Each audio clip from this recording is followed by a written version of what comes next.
moderator. Now we'd like to introduce you our guest.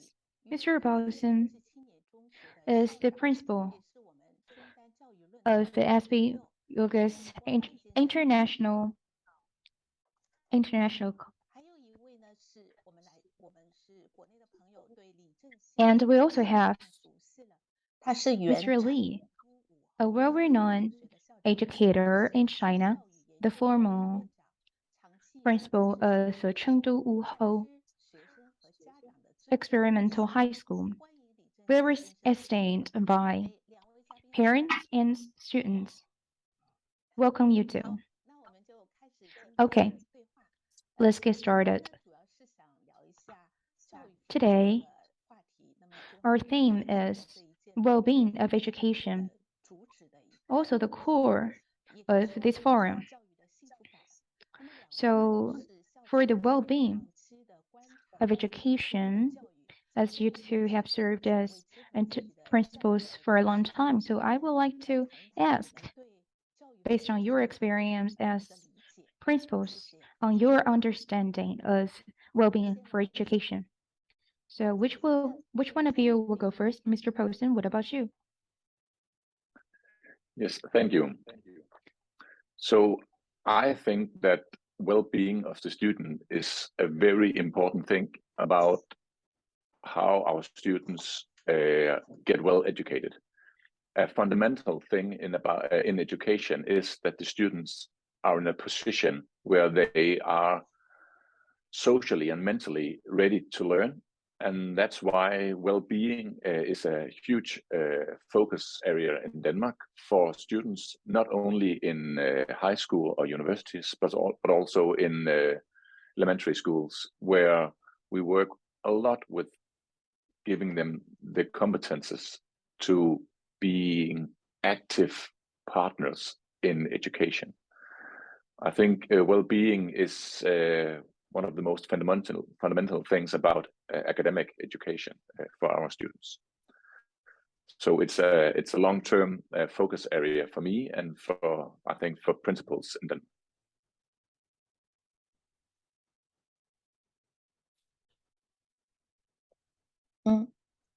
好的，谢谢博尔森先生。Okay, thank you so much, Mr. Poulsen. Then, Mr. Li, what about you? I think, to some extent, education itself means granting well-being. So I'll elaborate on that from two dimensions. So first of all, for students, they receive education for knowledge, of course. Yet growth itself should come with well-being. Let's not first use happiness, well-being. Let's just first use joy, pleasure. The first is the pleasure and joy for creating, succeeding, and learning. It also about the joy of friendship among them, and also the warmth in a class, and also the joy in playing in the fields, in the great nature, and to embracing their nature, and the joy of youth. So that is what education should mean throughout the entire process of education. And then second, for teachers, education is not only about giving, but also receiving pleasure and happiness. I've been principals and also teachers. So I think that first of all, our pleasure, our well-being comes from our identity. We are keenly interested in being teachers. That is our life choice and also the demonstration of our life. So no matter how major the challenges we face in the process, we will not feel doomed. Facing challenges is also a kind of joy. So our vocational identity is a source of joy. And then for teachers, the joy is also about gaining dignity, being respected. We are proud of our vocation. When we walk out, when we say that we're teachers, others will feel that we are respectful. Or by making achievements, we will also feel proud of ourselves.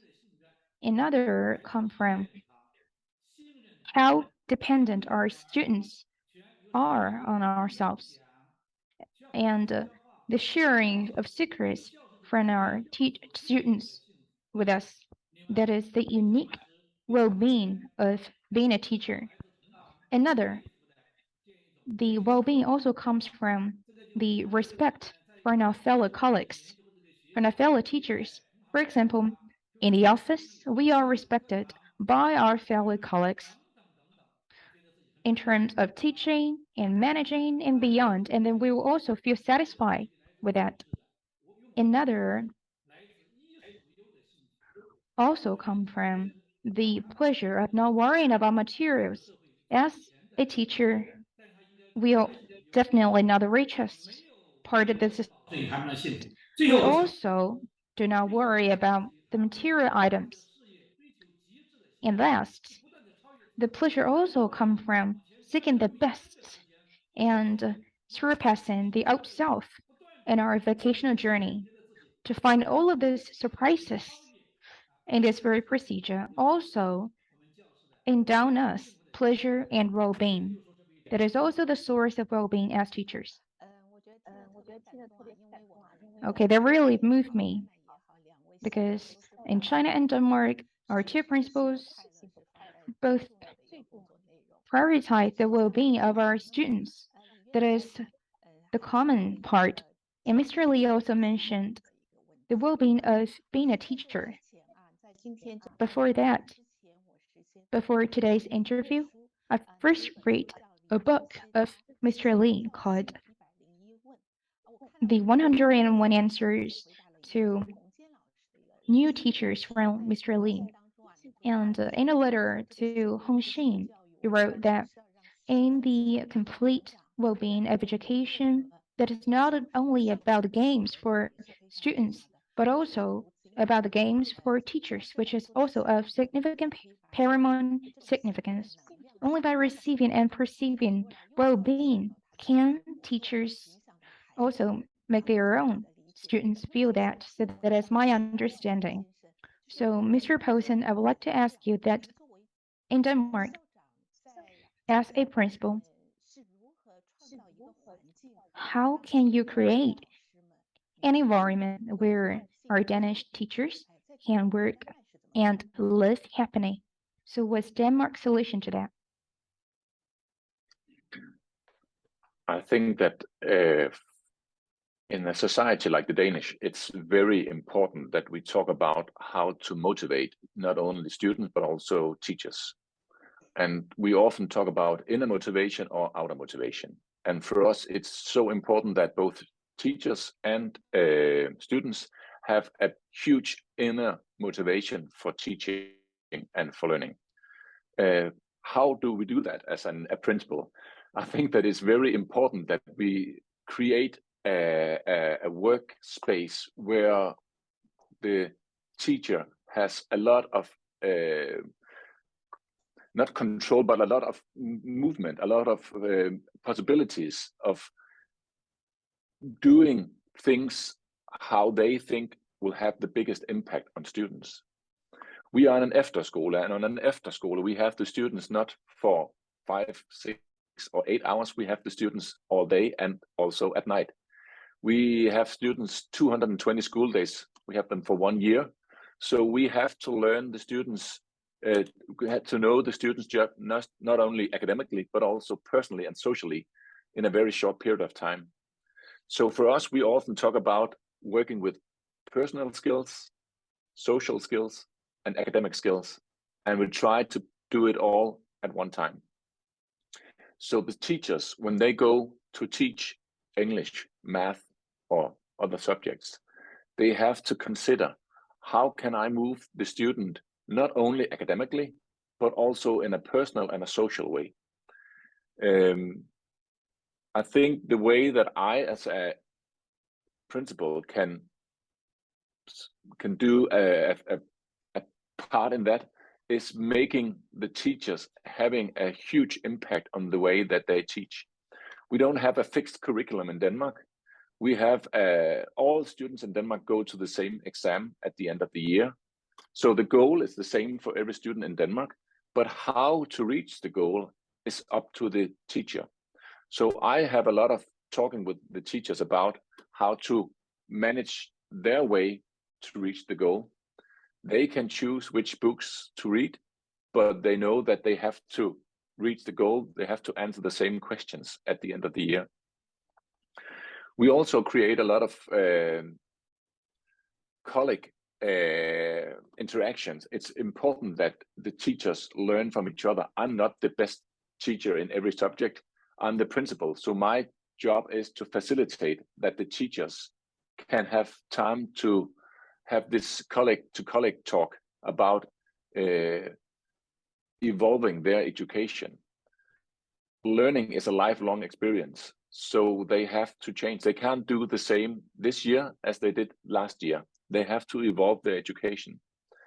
And I think one of the big factors of motivation from our teachers comes from the recognition from me, but also a lot of it comes from recognition from students and from parents, that they feel that the students acknowledge their academic skills and their role to facilitate their education.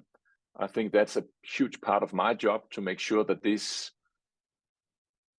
teacher staff interactions are in the right way. So that will be my role, I think.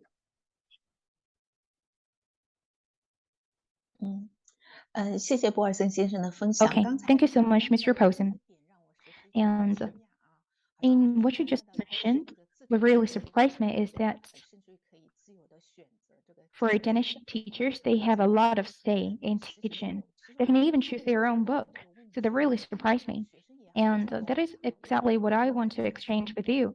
For students and for teachers, they must feel the well-being in education. So the evaluation system matters. If our evaluation mechanism is not a good one, then teachers and students would also not feel that well. And speaking of this, I was also reminded of another book of Mr. Li. So I would like to ask you, both principals, what kind of students are good ones? And what kind of teachers are excellent ones from your perspective? So how can we build an evaluation mechanism? Okay, I'll go first. Yes, indeed. Education evaluation is very complex. And also, that is a long-term task. An educator has noted that education, the sector, differs from other sectors in the evaluation of the effects. We can only tell the effect of education after 1 decade. So that is about the long-term effect of education. So now, the evaluation of students on teachers, how can we make them well positioned? Then we must have different dimensions for that. Now, our evaluation on students and also teachers for the same, actually they're very similar. In China, that is mostly about academic scores, not the perception capabilities, but only scores. So if a rich spiritual world is evaluated by scores, then this world cannot be demonstrated so in detail. Now, China is undergoing evolution of primary education, which is also significant. And in my own school, I also did a lot of experiments. For teachers, we will have different mechanisms for evaluation, with the core of making everyone, both teachers and students, have the chance to become the best self. Contemporary capabilities are crucial, but every teachers will enjoy their biggest strength, and it also holds the true for students and for academic teaching. We will grant our teachers the opportunity to best unleash his essential which is most in line with the nature of the teacher. So it also holds true for the evaluation mechanism for students. So we must find the most outstanding strength of our teachers, yet the topic is very grand one. I cannot answer this question in just a couple of minutes. I can give you an example. There's a student who sucks in academic skills. It is nearly impossible for him to pass the test, but he was really good at playing soccer. He was one of my students 20 years ago. So then I encouraged him to play soccer. I also negotiated with his parents to make that possible. So then he quit it to play soccer, and now he is a coach for Sichuan province, which is an excellent one. So let's imagine that if I persuaded him to stick to academic learning, then what would happen? All of this won't happen. And there was another shy girl, also not good at academic learning. And now he's a wrecker. He's a rec center in the US. So both two did their best self. By becoming the best self, a teacher and students can be the best self. Yes, so finding the strength of students and listen that. So that is a core, right? Okay, Mr. Lee. I think that we're very aware of the situation in China. So as principal, you can stick to your philosophies like this. But there are also some pressure, for example, about the entry, about the examination of college entrance. Okay, indeed. For example, back to my years of serving as a principal, I know that there are some students who cannot pass the exam of entering major high schools. There are indeed some of them. And also in China, there are also kind of a high school called vocational high school. So in our junior high, we set some subjects in line with the interest and the nature of our students. For example, cocktail making and other skills, and also about painting, about PE. So with all of these courses, our students could find their strength. But we cannot do that all alone. We must also do that in line with the arrangements of our national education. And it is also part of the responsibilities of parents. If the parents stick with the understanding that only by getting to college that one can succeed, then there will also be no motivation like this. For example, for the soccer coach that I taught, he is one of well-being, well respected by the students around him, so he gained his well-being. So for the course resolution, we must make that do. And also, it's also for of the responsibility of our teachers. We cannot evaluate students only by scores. Okay, I cannot agree more. For teachers and principals in the teenage years of our students, we must provide them dignity. Yes, I forgot one. The mechanism matters very much. For example, for the Education Bureau, we cannot evaluate schools purely by scores. For example, for the district that I'm now currently living in, there is something called contemporary evaluation, not only about scores, that is a contemporary one. So that is crucial. Without these, all of this that I mentioned cannot exist. Yes, I understand. We must have diversified evaluation mechanism. So, Mr. Poulsen, you just mentioned that although in your school, teachers could enjoy a lot of say in teaching, for example, in choosing textbooks. But I also heard that there is a year-end examination in Denmark, right? So I'm not quite sure about the pressure the examination has on teachers and principals. So is there any pressure? Yes, we also have the educational pressure. I think that will be in every academic system that you have in the world. But we try to teach the students that academics isn't everything.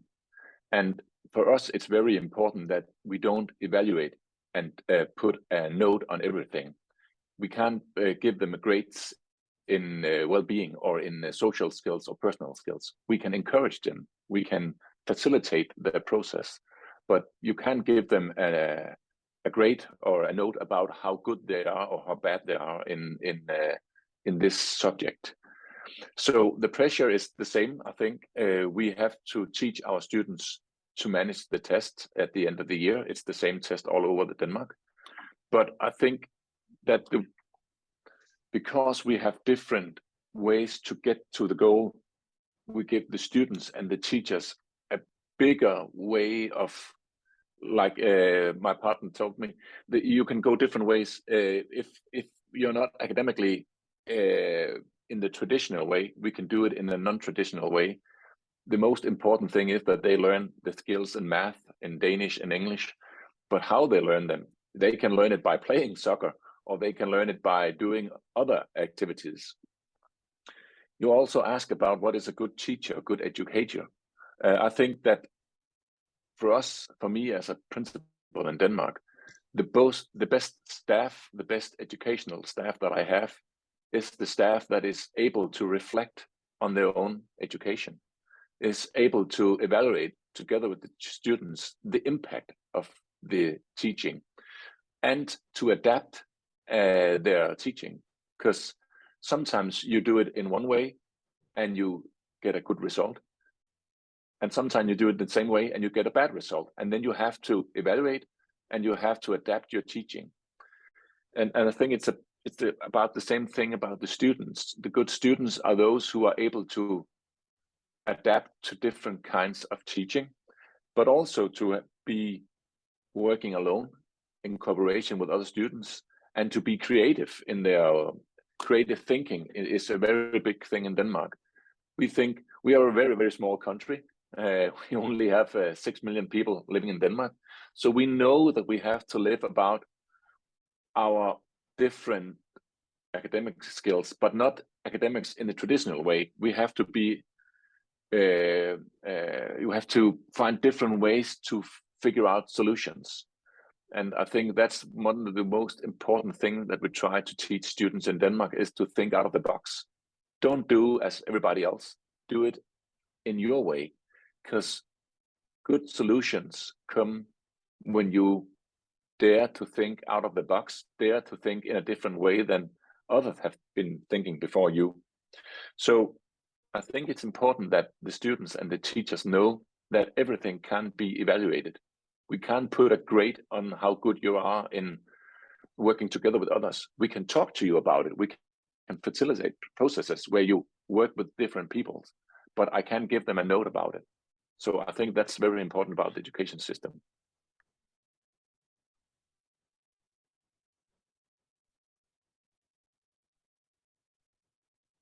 Mm.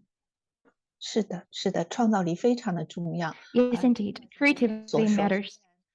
Just as Mr. Poulsen said, Denmark, although in terms of population and territory, is not a major country, but the creativity of Denmark surprised and impressed the world to a large extent. I think that is also highly associated with the Danish education. And this is also what this forum is about. Another, I was wondering that what we discussed is more about learning of students.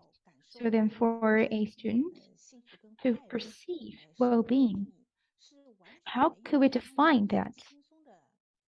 So should that be a pressure-free one, pressure-free life without any problems, or This well-being means the freedom to be him or herself. So what's your opinion?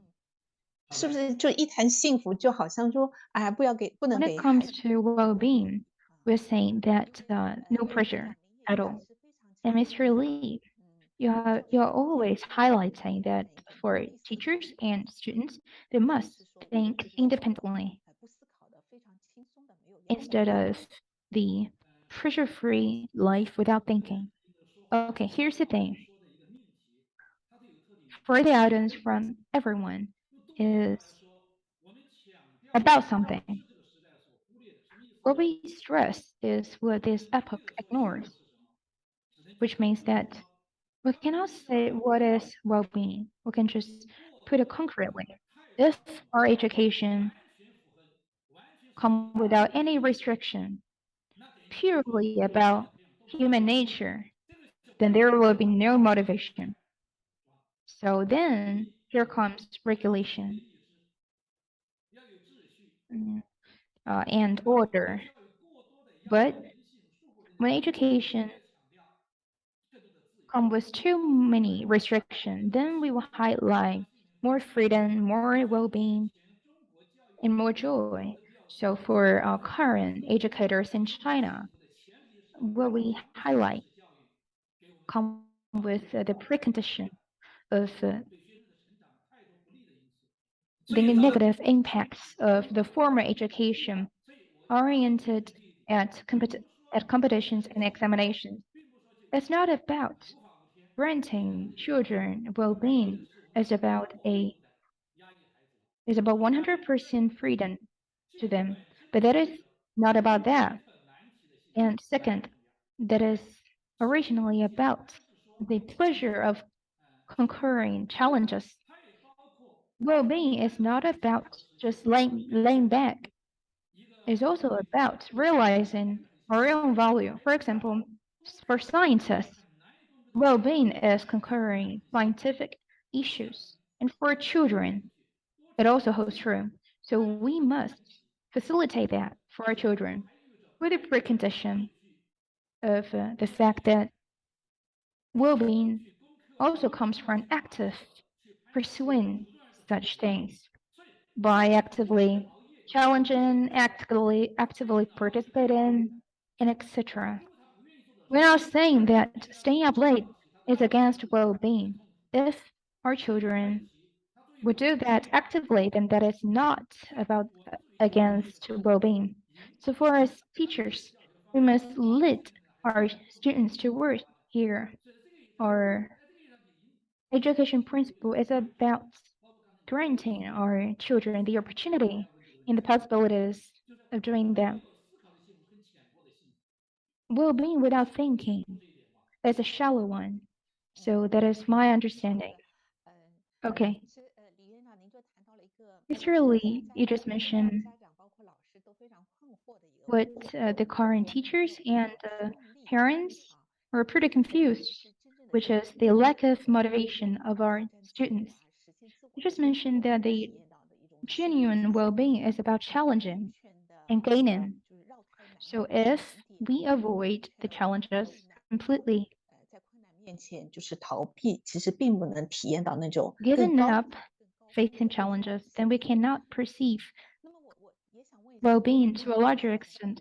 So, Mr. Poulsen, I would like to ask you also, as we all know that Denmark is a country of well-being, of welfare. Maybe in China, our students lack motivation because of too much control from schools and parents, as everything is managed by them. So when there is too much pressure for learning, they might hate that. So in Denmark, is there something like this? As Denmark is a country with excellent system of well-being. So do Danish students lack the inner motivation like this? Just as Mr. Li mentioned, the active aspiration for taking challenges. The inner motivation, I'm not quite sure about that. So could you take that? Yes.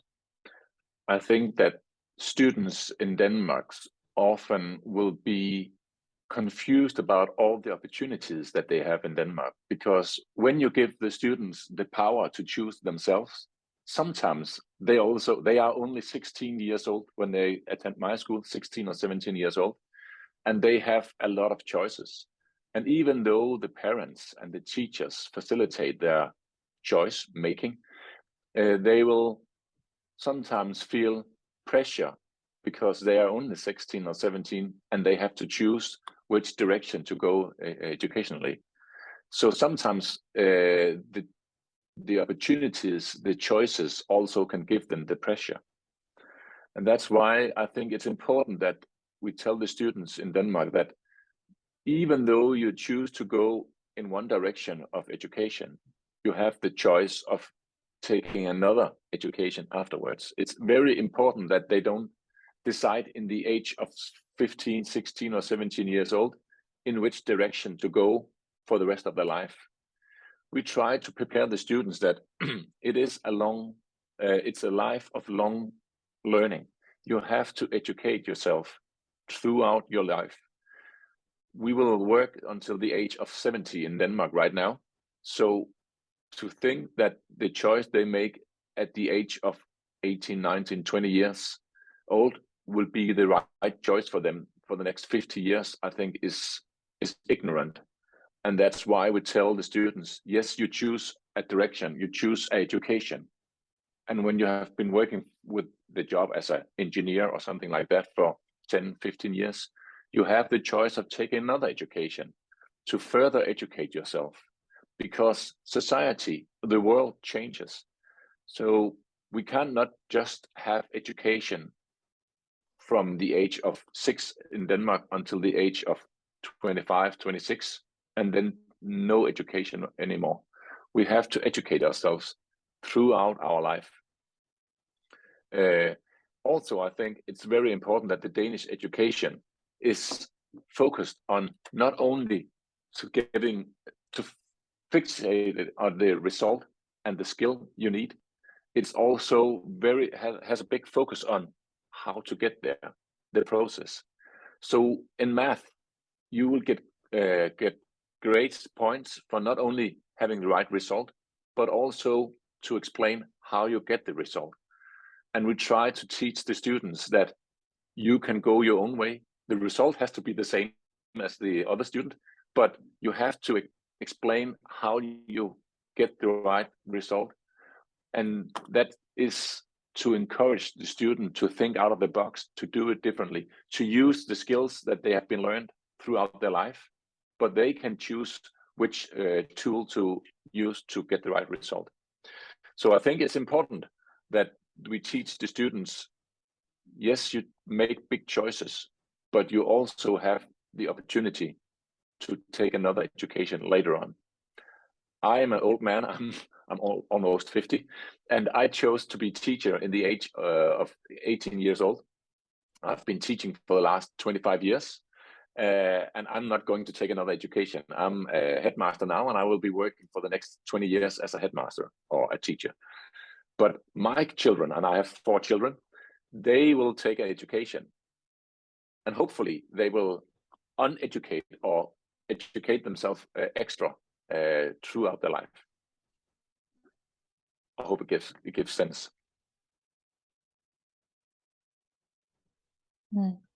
好的，我插一句啊，波尔森先生50岁。 I'd like to break in. It just said that you're nearly 50, but you're not old at all. You're handsome. And what Mr. Poulsen just shared, I heard a lot of aspects. First, for the entire environment, both about from schools and the society, we are building an accommodating environment where our students could try and even take trials, and our teachers could also enjoy all of these abilities. That is one part of it. And another, in the process of education, that is not only about teaching skills academically, but it's just a minor part of it, especially with the upcoming evolution of the info and knowledge and know-how we learn at school may be updated very soon. So in the process of education, what matters more is to let our children gain the capability to learn. So that is my understanding of Mr. Wilson's remarks. So, Mr. Li, what's your opinion on that? As far as I'm concerned, you have been to Denmark twice. So, what's your opinion on the Danish education? Okay. I do admire education in Denmark. I've been there twice, but I'm not very aware of the Danish education, just on shadow perception. But exactly from my two visits to Denmark, I think that there are a lot to learn for us Chinese educators to learn from Danish education. Students enjoy more opportunities to learn by themselves and freely. They have more time and more possibilities in Denmark because of less pressure, of course, and also of school time, school hours, which are much fewer than that of the Chinese school hours. So for learning by themselves, I remember I enjoy a dialogue with a girl of 10th grade or what. I remember just maybe counterpart to the junior high in China, and she introduced me a mechanism that after graduation, some will enter high school and some without before making any decisions. They have a buffer time to think, during which they can take classes or they can do something they're interested. So that is buffer.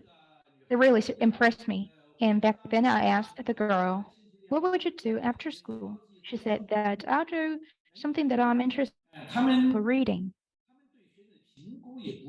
And for the evaluation on students, that is a contemporary one in Denmark, not only about scores, but also, for example, the participation in the group activities and also manner. So my perception is that in Denmark, children enjoy a lot of freedom. So that is where they really score high. They have more time and more freedom to develop themselves.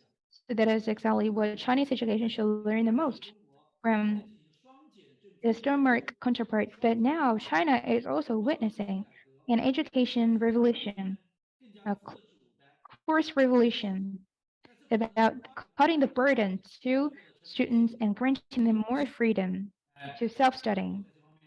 So I believe that China would also catch up in terms of that. And our Chinese students could also gain well-being in that. Yes, indeed. Yes, we're getting there step by step, to free ourselves from the old restrictions, and then we can have let our students learn about themselves. Just as Mr. Li mentioned, Danish students may be very aware of what they're interested in, but for our Chinese students, maybe they are high scores academically, but if we grant them 3 days, they might be confused about how could they spend the 3 days. So that is also what we mentioned earlier, the capability of thinking, learning about themselves. For this, for the junior high and teenage years, these are the capability that we can let our students gain. So how can we get there? Who Can you're I? talking about? Okay, Mr. Poulsen, maybe you can go Yeah, first. I think it's so important that our educational system reflect our culture and the way that the students and the educators feel in the society. So I travel a lot. I'm going to the States this week, and every time I travel, I have visited Chengdu once in the Sichuan province. We have a partner school there. So every time I travel, I get a lot of impressions with me back, and I can't do the same thing as they do in China or in Japan or India or where we have partners, but I can be inspired. And then I have in my head to transform the impressions that I get from visiting different school systems and thinking about how can we interact with this, how can we put this into the Danish school system, because we don't have the most perfect school system in the world. We have a very open school system, and it gives us the opportunity to take impressions from other school systems and try to fit them into the Danish way of thinking. So I think it's very important that we are always in a dialogue with partners all over the world to get good impressions, get good inputs from other school systems, but we don't try to copy them. We try to do it in the Danish way. We have to, it has to reflect the culture and the society that we are part of. I think that's very, very important. And I do a lot of talking about Danish school systems when I travel, because in Denmark, we are so fortunate that we have the possibility of having both a public funded school system and a private school system that is co-funded by the society. So I am in a school where we both have public funding, but the parents also pay for having the students here. So it gives me a lot of freedom to take the best from the public school system and to be impressed by the things that I see on my travel and try to do this in our school, in the international Efterskole, to do it the best way that we think is fit for the students, for the further education.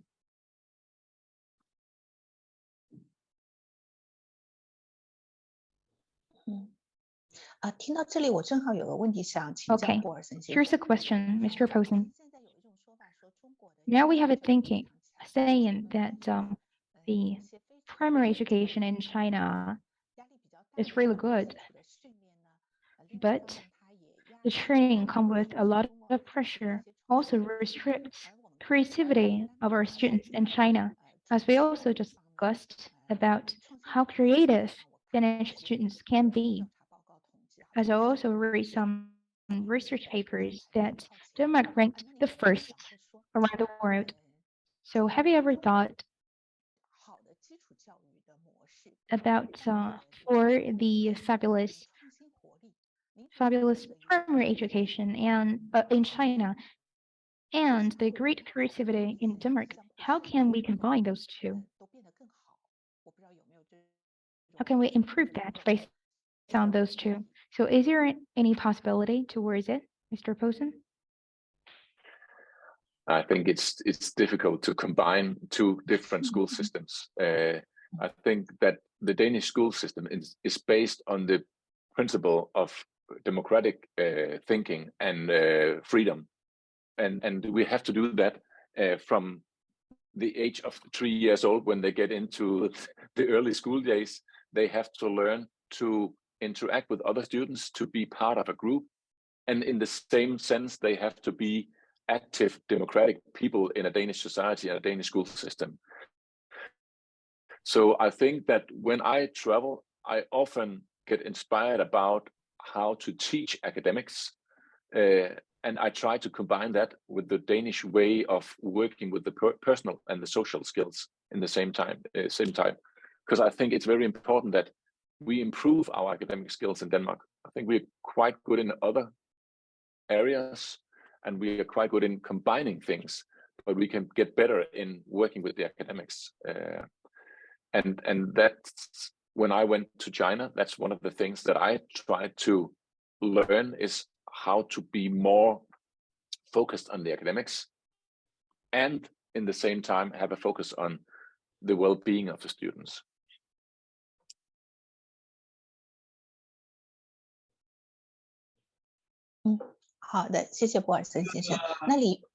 李院长。 Okay, thanks a lot, Mr. Poulsen. So, Mr. Li, okay, for your question, I thought that we cannot put it that way. It's hard to evaluate that. And you just mentioned that China enjoys great primary education and the US enjoy great higher education. I wrote an essay about the significance of primary education. So what primary education is for? If without great creativity, how can we realize the potential? If we're saying that where there is no good higher education nor creativity in China, then we cannot say that primary education is good. We can only say that our academic skills are good in China. In China, there were too much stress on academic. And another about the primary education in Denmark that is also good as well. From an early age, they can learn and think, explore freely and happily, with great imagination and critical thinking, with all of freedom to express their perception. So that is the greatest foundation of education. So, how can we say that China enjoy great primary education? That is not true. A friend of mine in the US, an American born, okay, Chinese, who lived in the US for 30 years, he said that primary education is good in China, which I do not agree with. We need to sort out the evaluation mechanism of the so-called good primary education.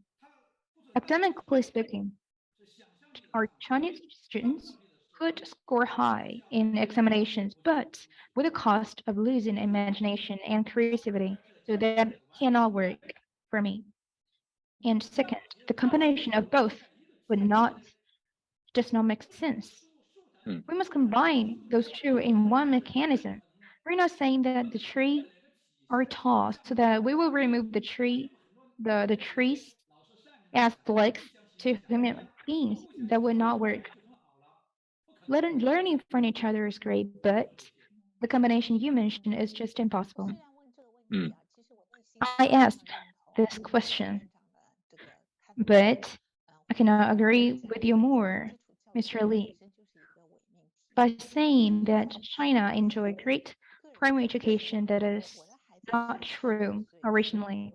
So my child went to America for education when he was 15 years old, and now he's 20. So for his growing, I also witnessed some features of primary education in the US. First, in reading. When my child first got to the US, maybe his English was not bad, but his reading was not adequate. In the US, maybe the students could exceed the amount of reading in primary school than their counterparts in middle high. So reading is also a significant matter in terms of perception. And second, in terms of math, physics, and etc.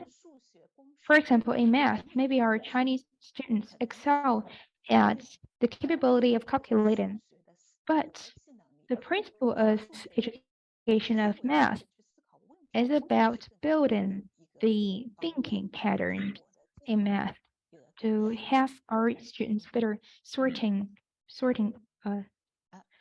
questions. So that is my own understanding. So, Mr. Poulsen, what's your opinion on that?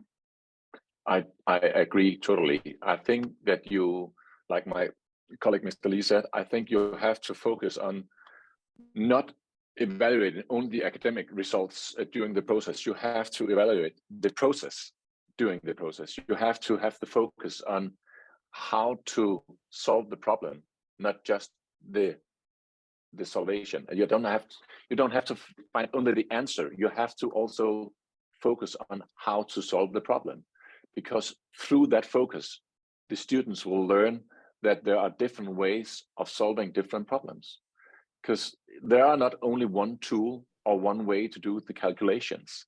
You can do the calculations on the strict basis, but you can also go in a different way. So I think it's so important that we teach the students that there are only a few questions in the universe that has only one answer. We have to tell the students that sometimes they have to figure out the answer to the question, and sometimes they have to figure out the question that leads to the answer. And that's what we do a lot in Denmark right now, is to be more innovative, more project-based, that we try to tell the students it's okay, not in the small, in the primary school, to have the focus on academics, but we have a lot of focus on giving them the creativity, the ability to think out of the box, to know that by the end of the primary school, they have to do well in certain subjects, but you have to evaluate it at the end of the process, not during the process. During the process, we will talk about the process of the how to learn. So I think it's very, very, very important that, yeah, we focus on facilitating the processes and also do that for the teachers.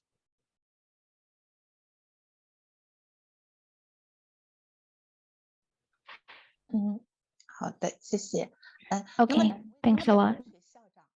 So you're both principals of high schools. Facing high school students, as I mentioned, teenagers. Teenagers are known to be complicated. So in terms of being complicated, besides academic learning,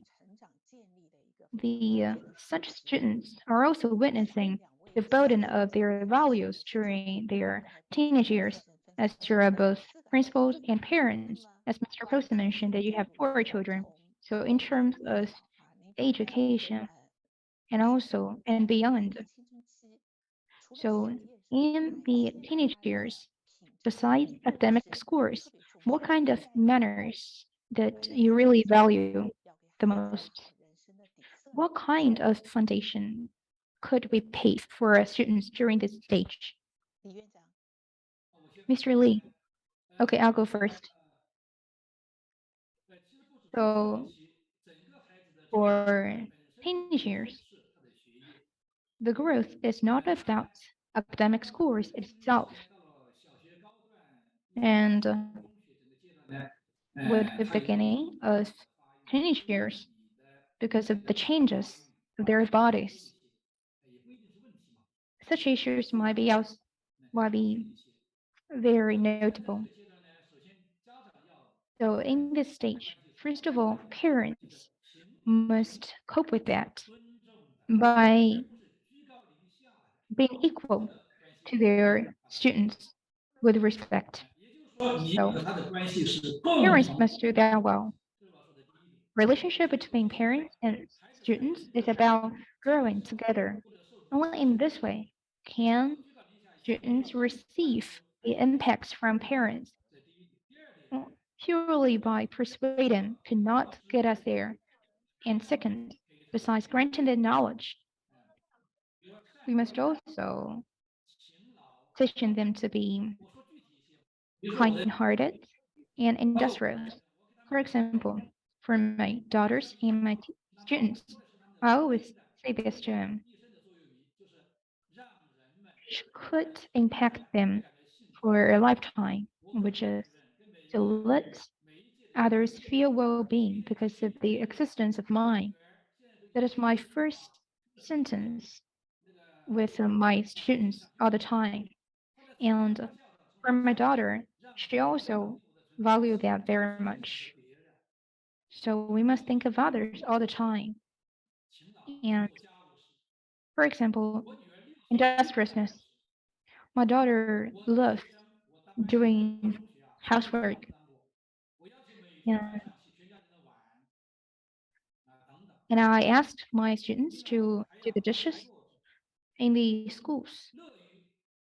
Another is about being sympathetic for others, especially for the disadvantaged ones, presenting them dignity and beyond.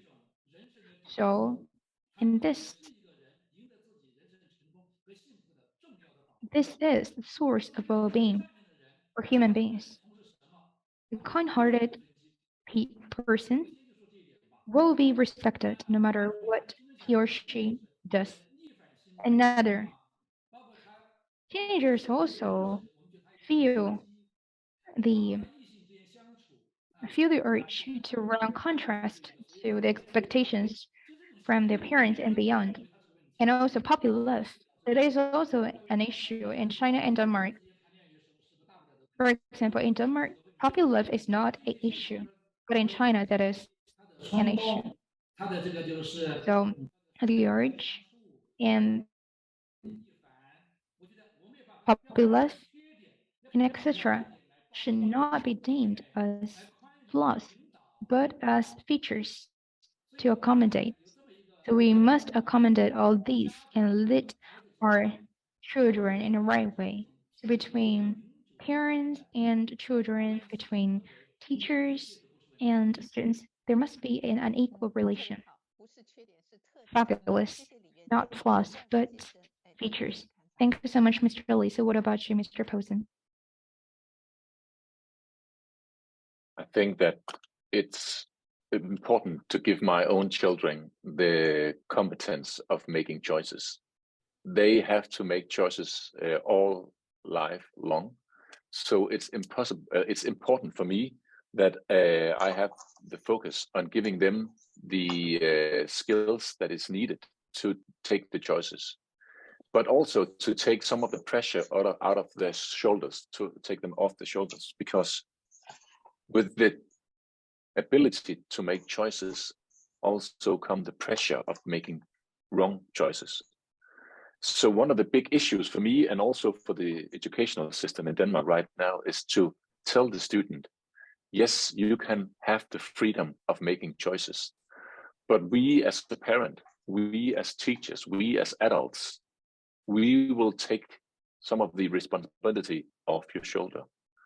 So if you make a bad decision, it isn't only your responsibility, it's our responsibility.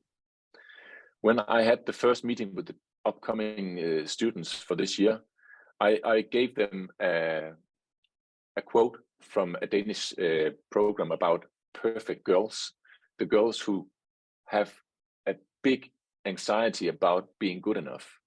And one of the girls had a note on the screen, on the computer, saying, if better is possible, good isn't good enough.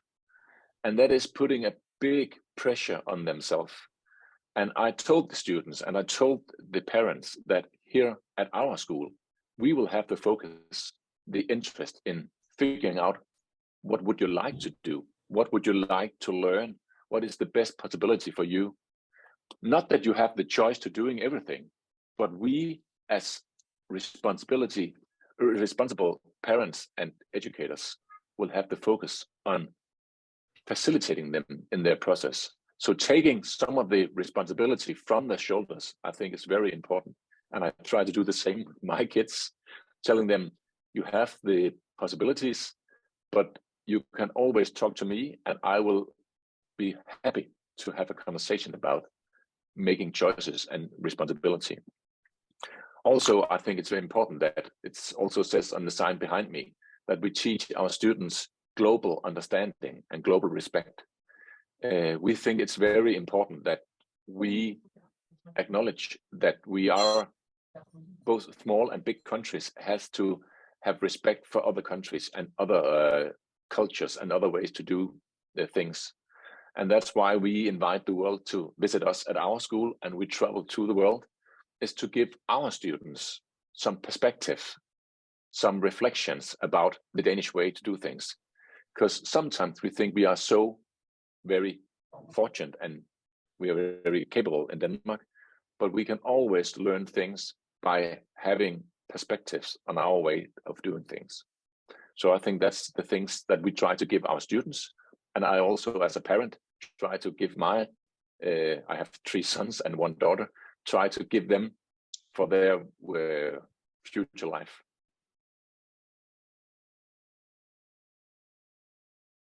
Okay, thank you so much, Mr. Poulsen. Really impressed me, enlightened me. What you just mentioned is about the theme of this forum, which is owning and also granting the right to be imperfect to our children. Accommodating our imperfectness really matters. So how time flies is about the end of this dialogue.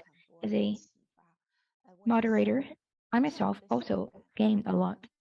I was thinking that for the well-being of education, how can we present well-being to educators and students at the same time? So after hearing your sharing, the key word is respect to me, which is the foundation of education. For evaluation mechanism at school, our expectation as teachers and parents is all about respecting nature of our children. All students come from weaknesses and strength. There is no one for all solution or one for all evaluation mechanism. And as educator, as principal, we ourselves must build an environment for them, even to make errors. And for us teachers, we must also grant a lot of say to our teachers. So all of this is about respect for teachers and for students. So based on respect and equality and freedom, I can gain more freedom. So that is what I learned as moderator. And I really appreciate your sharing, Mr. Poulsen and Mr. Li. Thank you so much. Your dialogue is really impressive, really fruitful. So thank you so much. Let's call it a day. Thank you very much. So thank you very much for these interviews, this model of interviews between Chinese and Danish people in the educational area. I really enjoyed it, and I think we have differences, but we have also common problems. We can create a dialogue, and I think this mutual exchange of experiences and knowledge on a human basis is very important for getting new ideas, new understanding. It gives also the impression that we are not alone. It's a global problem all over the world, that education is being more technical, more losing the personal dimension, and that's all over, more or less. And I hope that the Danish tradition of schooling has also inspired Chinese people, that we have a tradition in Denmark and we have to preserve it, but it is threatened today by many things in our modern world. Let me just highlight some keywords from the interviews. First, I would say that we have to take the human perspective. There's so much control, so much pressure from outside today. So we have to protect ourselves. We have to protect the children, the youth, the students from that, and try to give us free space for their personal development, for their inner development, so that all education will be meaningful for them, so that it gives them a personal rise, not only a skillful learning, but a personal dimension. And we too often forget that. I think both in Denmark and in China, we forget about the human development as a very important part. And that's one reason why we get all the mental sickness in the youth today. Then I also would highlight that learning should be holistic. It should include all dimensions of the human personality, not only academic for the brain, but also for the heart, emotions. That means music, poetry, whatever, and also for the body, because we have many body learners in all our societies, and also the hands. We often forget our hands and our fingers in learning, and many people learn in different ways, and we have to recognize that and accept it and bring it into a methodological way of teaching. That's very important in my understanding. And then I would say generally we should open the minds for further learning, the desire for further learning, and all this about being curious and being ready for more learning, because life learning is simply a lifelong lesson. Let me just repeat what is bad in our time. That is to be a perfectionist. And what is a perfectionist as a human being? A perfectionist is having only one goal. You either reach it or you do not reach it. If not, you are a failure and you are excluded. You feel excluded. You are not, but you feel. Secondly, critics means that you are mistaken, you are not good enough, and you are seen by others as a loser. That's not good. That's part of today's mindset in many educations. Thirdly, it is everything or nothing. And if you fail, it is a disaster, and you have only to blame yourself. That's one important part, that we personalize, we make all this pressure from outside an individual shame today. And that is breaking down many youth in China and in Denmark. And then fourthly, life is without obstacles, and the more smooth, frictionless and comfortable life is, the better. And that is also a bad understanding, because life is in fact unpredictable and you cannot control it totally.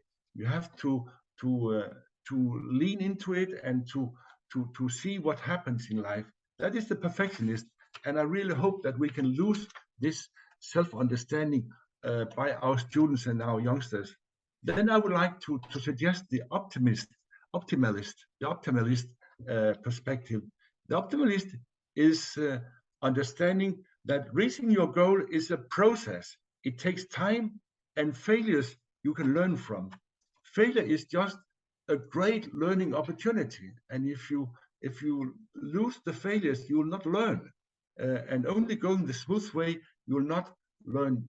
If you go on the motorway the whole time, you'll learn nothing. But if you go on the side roads, human beings will discover the diversity and the opportunities of life. Secondly, critics is useful feedback and are seeds for new learning. We must learn our students to be open for critics, because it's a gift, it's an opportunity for further learning.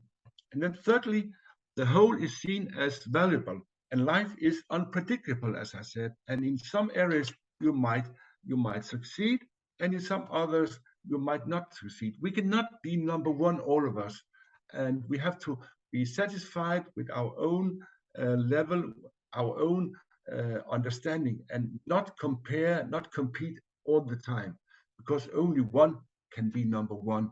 And what about all the others, the 999 or the thousands of people who lose and feel losers? And fourthly, defeat is part of life, and it does not affect you as a person, because you are loved and good enough. So we must have some inner spiritual development of believing in yourself, trusting in yourself, and therefore having that, you can also conquer many defeats and failures, because that is a part of life. So to make you more grounded, more anchored in life, and that in my mind it needs some life education, that you all combine skill learning and brain learning, academics, with the personal life. Learning should be linked to life, and then both learning will grow and the life of the students will grow. Thank you very much for these interviews. I hope that we will be able to meet someday after the corona and the lockdown. Then we can meet either here in Denmark or in China. Thank you very much for participating. Thank you.